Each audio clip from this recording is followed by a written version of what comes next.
Thanks so much for being here. I've slotted this time to talk to you about what's going on in the denomination.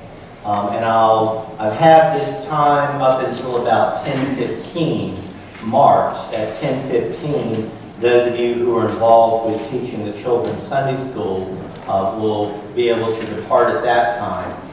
It was my original thought that we could also just remain, and if you had further questions or discussion following my remarks, we could handle it then.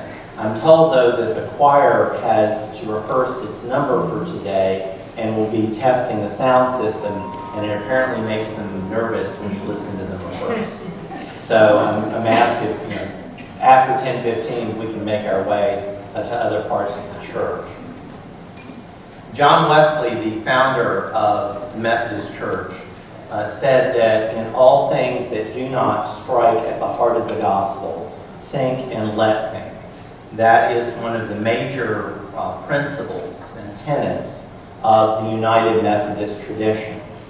There are certain things that we hold in common and that our official documents reflect, such as the books of the Bible that we agree to, that are the part of the Old and New Testament canon.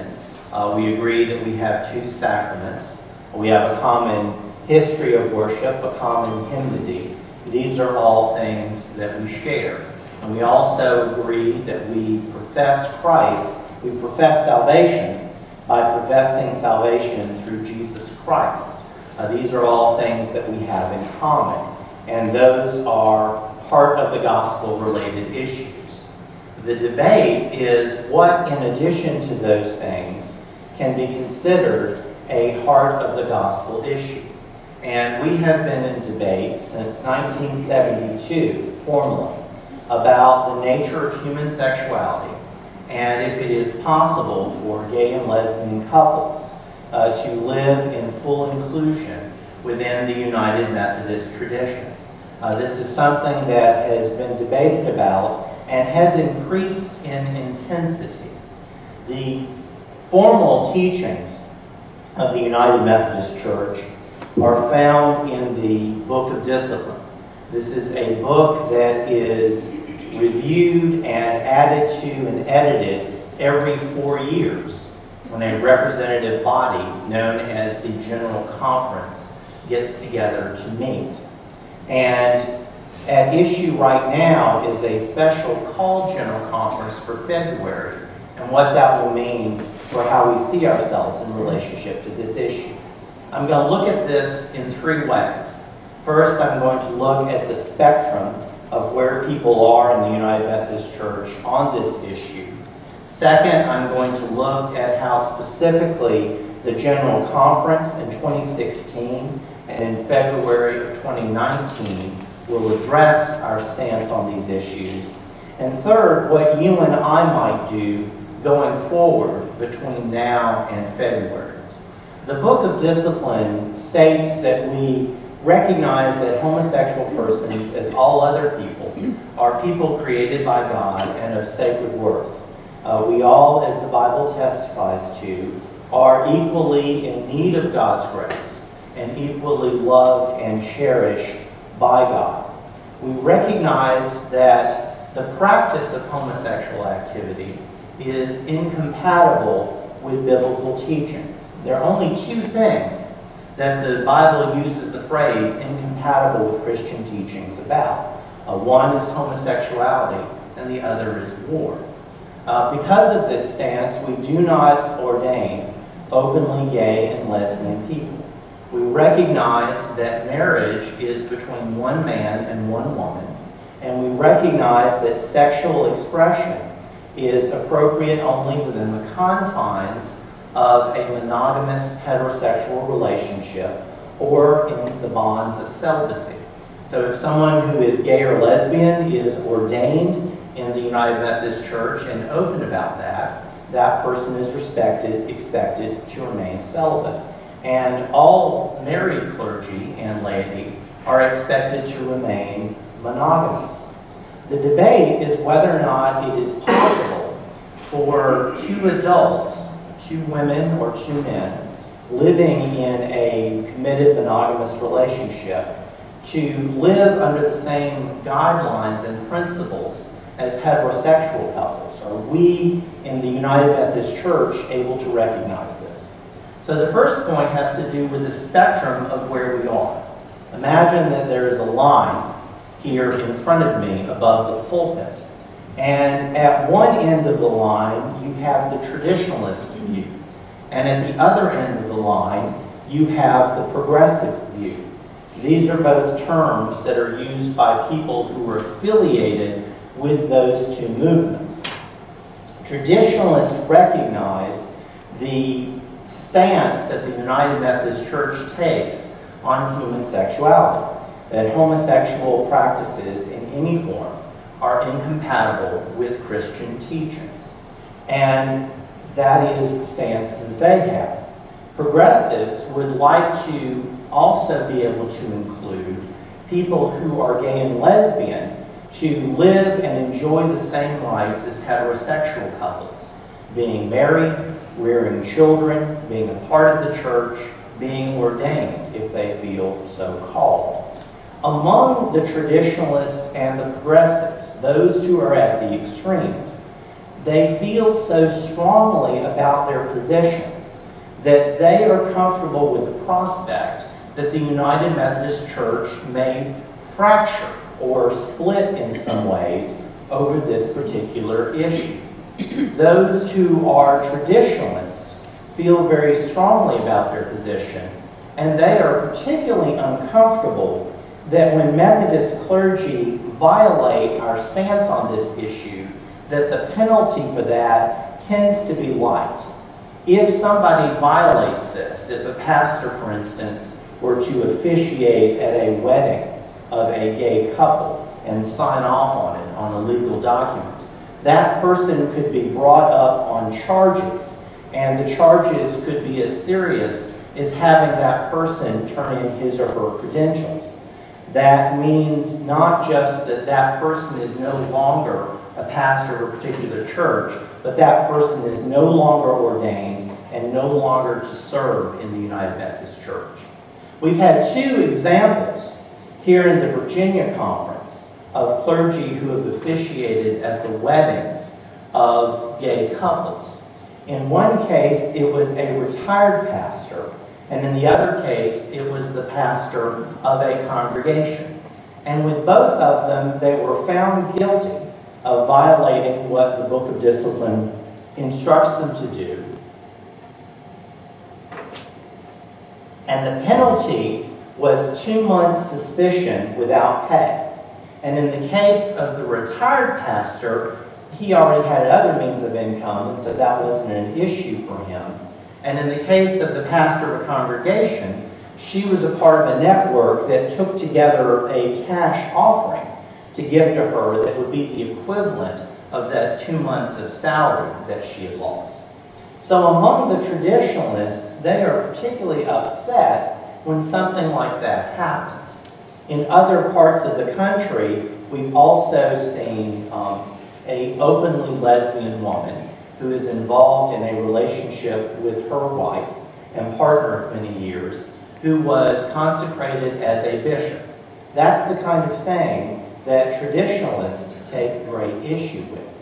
Progressives, by the same token, want to see a more full inclusion stance within the denomination, and they are ready to break off from the denomination so that they aren't defined by the standards of the traditionalists. Those who are in the progressive camp are saying we are losing members in our churches because of our stance on this. People are leaving our church and going to other denominations that have a more progressive view on this. Churches such as the Episcopal Church, the United Church of Christ, the Evangelical Lutheran Church in America, the Presbyterian Church USA, and the Cooperative Baptist Fellowship. Those who are progressive are saying we are losing people to these denominations. By the same token, the traditionalists are saying because this is not being strictly enforced when people violate the discipline in this way, and because we are even entertaining this debate in the first place, we are losing people to more traditional churches that have a more traditional stance on this. Churches such as those within the Orthodox tradition, Greek Orthodox, Roman, Russian Orthodox, the Roman Catholic Church, or the Southern Baptist Convention. Southern Baptist being the largest Protestant denomination in this country, with the United Methodist being the second largest. So that's their position on that. In between those two, you have those over here who are progressive sympathetic. They are those who are sympathetic with the progressive position, but they don't feel so strongly that they want to see the church divided over. In the center, you have moderates who are generally conflicted over this issue for a variety of reasons. And then over towards the traditionalist, you have the traditionalist sympathetic. They are sympathetic with the traditionalist position, but they don't want to see the church split over that. The progressive sympathetics are of the mindset, as are the traditionalist sympathetics, I want to practice what I practice. I want to believe what I believe. But if somebody else in my denomination does something differently, I am comfortable with that. So somebody who is a traditionalist sympathizer would say, I don't believe that my pastor should officiate at a same-sex wedding.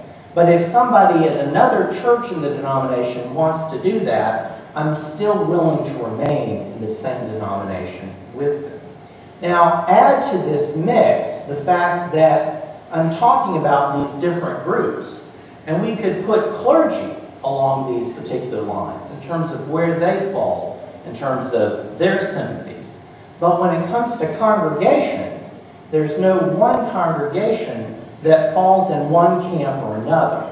You may have particular churches that are more activist-oriented in both the traditional and the progressive camp, where there is mostly uniformity.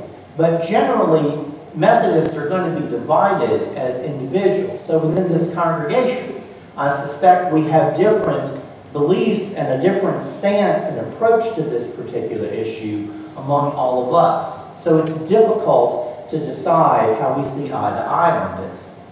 Add to the mix the fact that the church is global in nature. There are 13 million United Methodists worldwide. When our General Conference meets, and they have representatives from all over the world, it resembles the United Nations, because there are a number of different languages that are represented among those who were there. And there are translators, so if you see video conferences of General Conference, you'll see many people have the earpieces on. So when someone is speaking in a language other than their own, there's someone in their language translating for them. For all of our official documents, we have 4 official languages in which all documents are printed. We have Portuguese, we have French, we have Swahili, and we have English. All of our official documents are printed in those 4 languages. And they all have to be printed at about the same time when there's a new development, something comes out, to make sure everyone can be informed at the same time. The United Methodist Church, like all mainline denominations in the United States of America, is in sharp decline.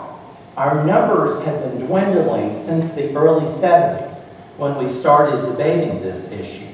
Our numbers dwindled before our money ran out, because that World War II generation did a wonderful job of building up churches and endowments, and we had money to live off of. So even though we were in decline for decades, it took us a while for that to catch up with us until the money started to run out.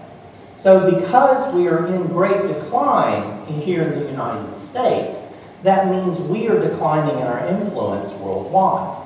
In other parts of the world, like Africa and Asia and the Philippines, the United Methodist Church is growing in great numbers, and that is increasing their prominence and their influence. The Philippines has a more progressive view of homosexuality, similar to in the United States. where gay and lesbian people can serve openly in the military and can marry. That's the culture there. Throughout Africa, though, where the church is extremely strong, they have a view that's more in keeping with the traditionalist view, and one that we would find shocking. In a number of countries throughout Africa, for instance, sodomy is a criminal offense. In 2 countries in Africa, sodomy is a capital offense. Someone who is found guilty of sodomy can be put to death. And in 1 country in Africa, aiding and abetting someone who is convicted of sodomy is also a criminal offense too. That means if a couple, for instance, has an openly gay son, if they allow their son to live in their home and continue to care for them, rather than kicking him out and turning him into the authorities, then they can be convicted and serve up to 10 years in prison. So imagine what happens when United Methodists get together for all the world, and you've got somebody from one of those countries in the room sitting at the same table with somebody from a United Methodist church in San Francisco. And not only do you have the actual language barrier between those 2 people, but a very different mindset and a very different ideology. So those who are among the more traditionally minded and those who are of the activist bent are in like mind with many of the representatives from Africa and Asia regarding issues relating to homosexuality. This means that for a number of years, every time the General Conference meets, every 4 years, those who are supporters of the traditional view have had the majority of the numbers. That brings me towards my second point about how General Conference is addressing this. Numerically, the traditionalists have very much had the numbers on their side as it regards to our legislation. Now throw money into the mix. 96% of the budget for the United Methodist Church worldwide comes from the USA. We are a connectional denomination, and we have many ministries that we hold together and which we support. We support these through apportionments, funds that we pay to the conference and to the larger denomination. Each church is apportioned a certain amount based on a very elaborate formula involving our operating budget from 2 years ago. It's done this way in order to be fairly distributed. And we also have special offerings, such as the offering we celebrated at the 2016 General Conference, where we donated $8 million to the World Health Organization to combat malaria in the western part of Africa. So these are some of the different ways that we support these ministries. And we have a lot in common with one another. So for those who are on the extremes, in the progressive and the traditionalist side, if we fracture or we split the church, that means all of those ministries we have in common will suffer, and some of them may be eliminated altogether. Those common ministries involve pension plans for retired clergy and lay professionals, credit unions, insurance, colleges and universities, publishing houses and booksellers, world missionary organizations such as the Board of Global Ministries, other missions and outreach projects such as the United Methodist Committee on Relief, which we've been taking up our first Sunday offering for each month to help people affected by tornadoes here in Central Virginia. If the denomination splits or fractures, then all of those common ministries we have can suffer. And so there is recognition from people from both sides that that could be very problematic, because human beings will suffer anytime any of those ministries are eliminated. So there is an attempt by many within the church to try to find some sort of a compromise that could keep everybody in the same denomination and supporting the same ministries, but also giving them the freedom to practice their faith and express what it is they believe. At the last judicial conference in 2016, when these matters of human sexuality came for vote, and the traditionalists clearly had the most vote, there was great anxiety and great hostility among people on the floor with these various factions. And people looked to the bishop and begged them, do something about this. Do not allow this to tear our denomination apart. But because the divisions were so stark, it was not possible to do anything at that level. Now keep in mind, the Methodist Church was born in the late 1700s, the same time the United States of America was formed. The Methodist Church was formed because of the American Revolution. Missionaries that John Wesley had sent to North America, to the colonies, remained after the war. And because they were not connected with the home church of Wesley, which was the Church of England, he authorized and ordained 2 of them as bishops. And they, in turn, had the authority to ordain others. That's how the Methodist Church was born. And so the Methodist Church very much reflects the American government. And ours is a system of representative democracy. The United States has a constitution, and we have a book of discipline. This is our legal document that explains how we are to operate. The United States has a Congress, and we have the General Conference that meets every 4 years, and they get to make changes to the book of discipline. If it's a significant change, it also has to go back to each annual conference to be ratified by a 2/3 vote, much like amending the Constitution. And just like our country has a Supreme Court, we have a judicial council. We have a council of men and women from around the world who are legal consultants and have the right to determine if something is considered unconstitutional once it's passed at General Conference.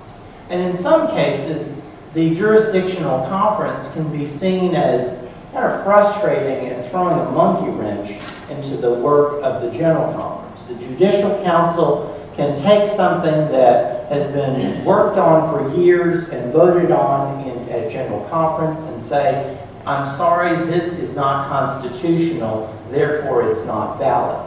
But it's the responsibility of the Judicial Council to help keep the United Methodist Church out of the civil courts. Remembering, this is a legal document, and civil courts hate it when church-related matters make it to a civil court.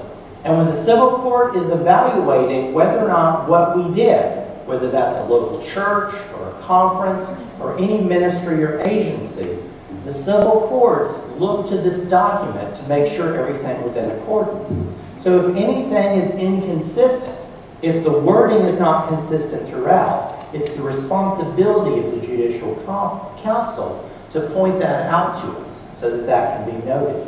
So in preparation for a special General Conference that's going to meet now in February of 2019, a decision was made that we needed to have a General Conference where our only purpose of meeting was to try to find some way to come into agreement with where our denomination is on issues of human sexuality.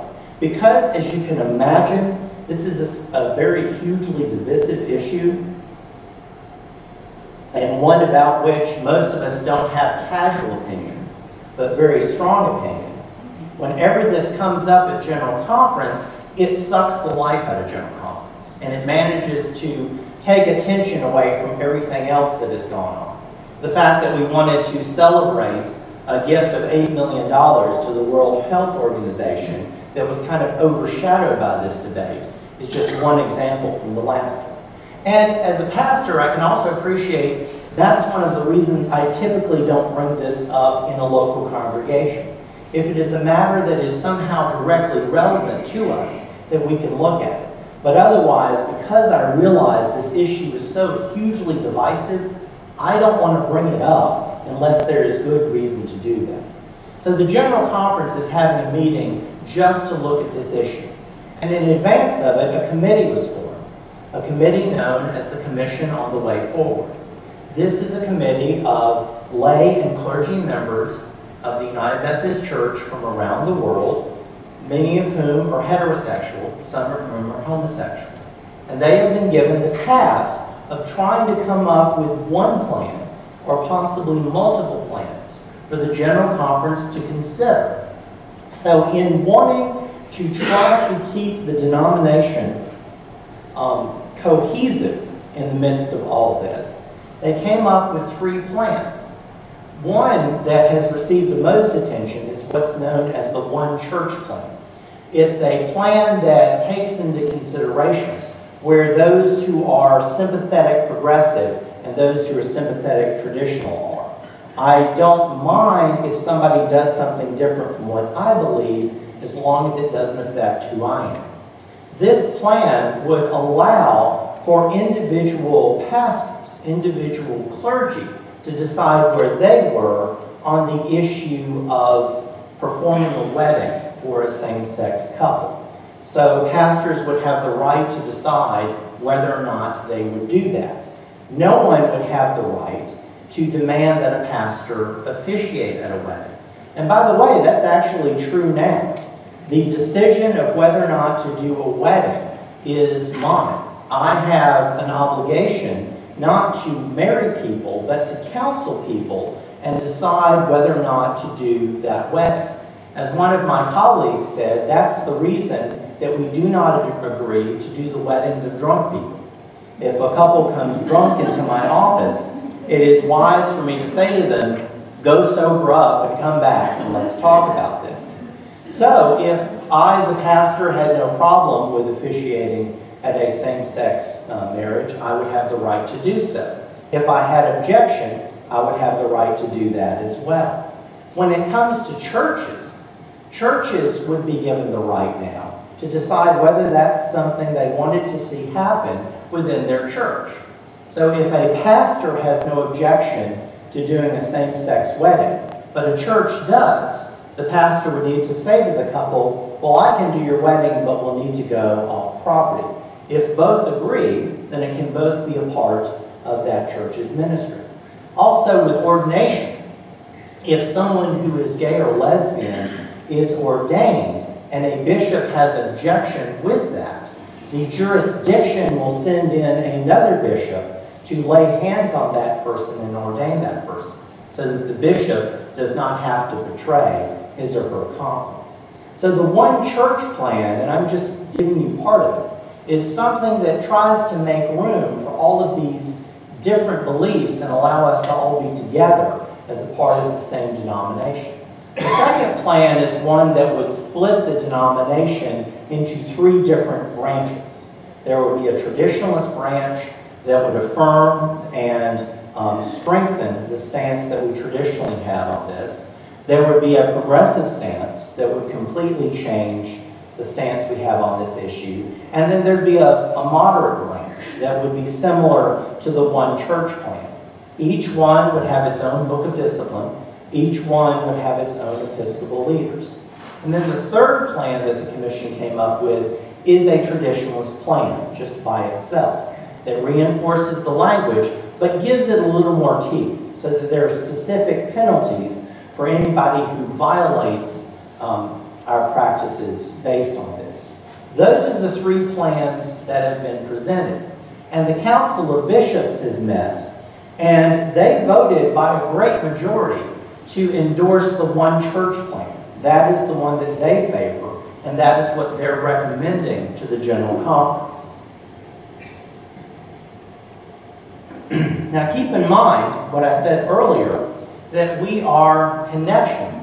Our model is based on an American democratic form of government. So the bishops are not hierarchical. They can't tell the rest of the denomination what to do. They can just hope to influence and offer their position on that. The Judicial Conference will meet for this special meeting in February. They will have these 3 plans before them, and they will also have multiple other plans. The way we're set up, anybody, you or I, could write our own plan and submit it to the General Conference. But the more people who go into endorsing a plan, usually the more weight that holds. So the plans that the Commission on the Way Forward have presented, and the plan of those 3 that the Council of Bishops endorsed, will likely carry a lot more weight. Now keep this in mind as we are preparing for this particular conference. I realize that all of this is a lot, and it can be very confusing and also bewildering when we think about people far away who have control over what we do. But keep in mind, every conference sends representatives to General Conference. Every conference, every church is somehow represented. The Virginia Conference, like all the others, has sent clergy delegates to this conference and also lay delegates. The lay delegates to this conference were chosen by Ellen. Ellen Watson is our representative for this church, who has served us for many years at annual conference. So if you are intimidated or bewildered by the nature of the General Conference, keep in mind, those who represent us were chosen by Helen.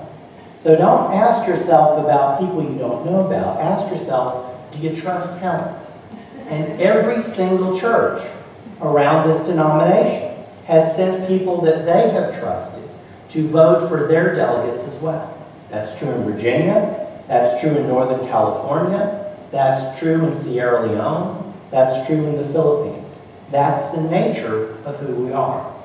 My final point has to do with what we can do between now and February. And I'm breaking that down into 2 points. First of all, keep in mind that we are represented. So the lay people who will be going to General Conference from Virginia in February represent you. And we even have a lay delegate who is here and active in the Roanoke District.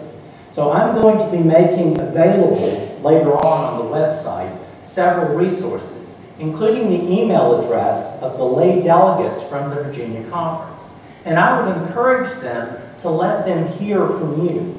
Now, Tom Berlin is the head of the clergy delegate from Virginia. He's also been one of the leaders in the Commission on the Way Forward. And as you can imagine, he gets a lot of email on these particular issues. And he said to people, if you send me a 4-page long email, I will not read it. But if you send me a concise paragraph, I will see how you're advising me.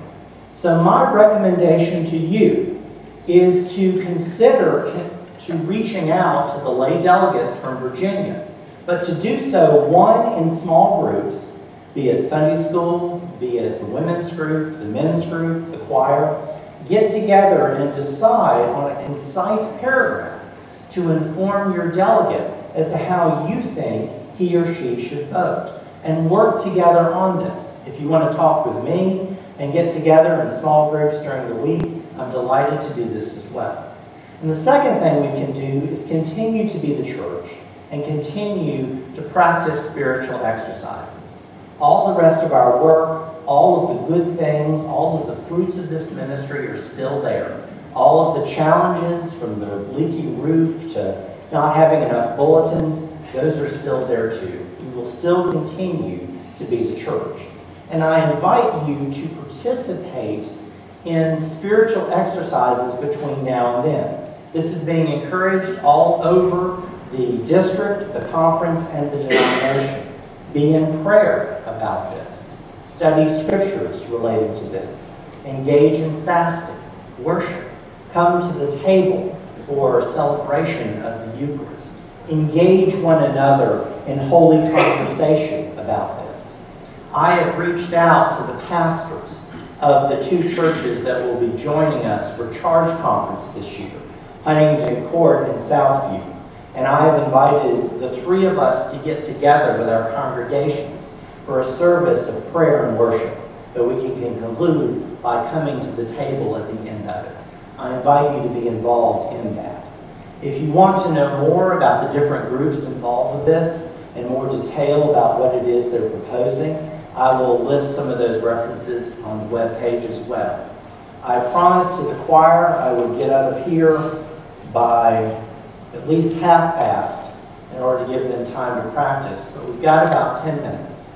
I've dumped a lot on you. I'm sure that your heads are swimming, but what comments or questions do you have? Yes, Linda? I would just say, as we make our choices and make our decisions and everything, we just ask ourselves, what would Jesus do? Who did he turn away? Okay. Anybody else? Please let me hear from you. Let's sit down and talk with this. As a pastor, I feel very strongly it is my responsibility to enable and empower each of you to respond to what the Holy Spirit is telling you to do.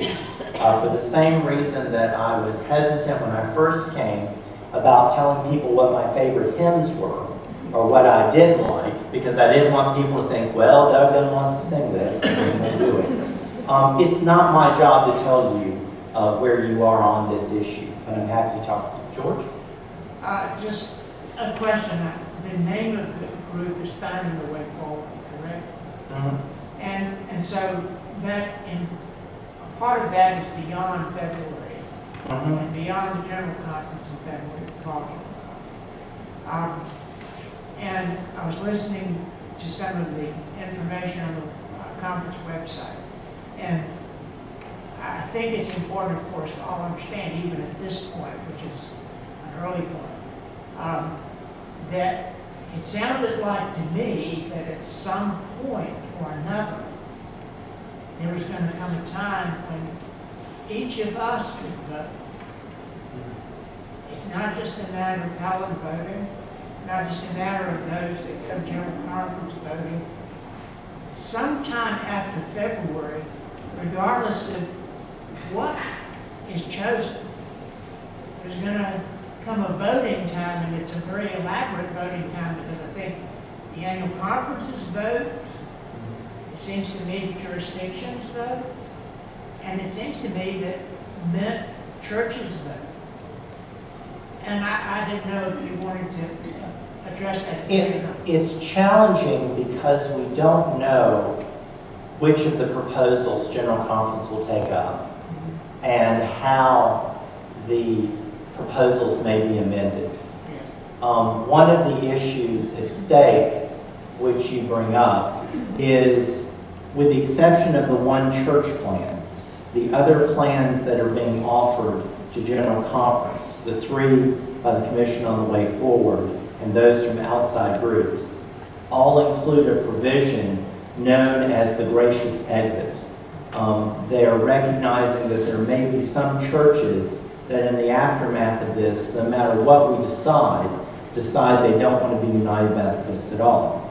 But as a United Methodist church, our property is owned by the conference, and we hold that property in trust.